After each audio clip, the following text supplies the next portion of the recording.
We first came to Costa Mesa in 1956 because I had a job at Orange Coast College. Two basic courses, California history and U.S. history. Teaching at Orange Coast College was great. The students were always polite and wonderful.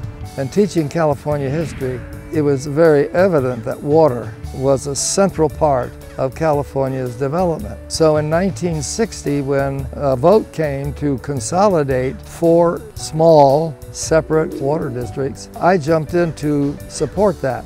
During that period, I was president twice, the most important being in 1984 for the development of wells, reservoirs, and eventually the colored water treatment plant. That moved us to self-reliance with local water. We were able also to bring reclaimed water. Mesa Water has a program called the Water Issues Study Group.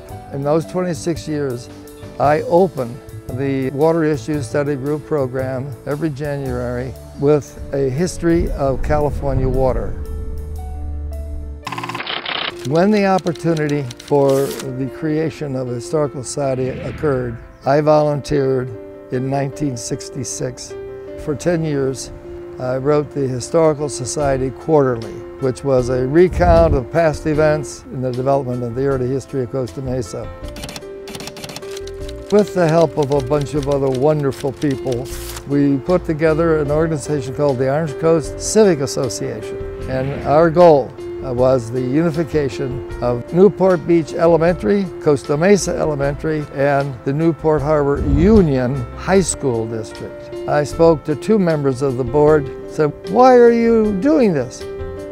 It's for the improvement of our students. And so it was more efficient than 3 separate districts. The reason I got involved with the chamber is because the Mesa Water Board was a member of the chamber, and there was a need on their education committee to have a teacher. And so I was able to help the chamber education committee and recommended that they have an Outstanding Student Awards program. And because of Les Miller was chair of that committee, but also the first principal of Costa Mesa High School, the name was changed to the Les Miller Outstanding Student Awards.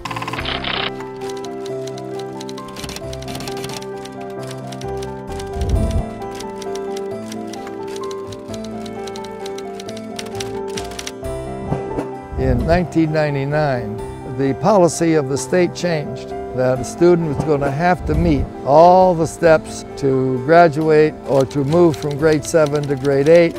And so the church and the YMCA got together and we created Youth Achievers. And oh, the excitement of these students. They were given a second chance to catch up on their studies rather than being held back until they met the requirements. It was young people with computers and cell phones. They were way ahead of me. And that led to the publication of my first book, The Cimmerian Chapter, a world that is totally run by computers. The 2 ports of the storm just came out of a curiosity. What would happen if a couple got trapped in the biosphere?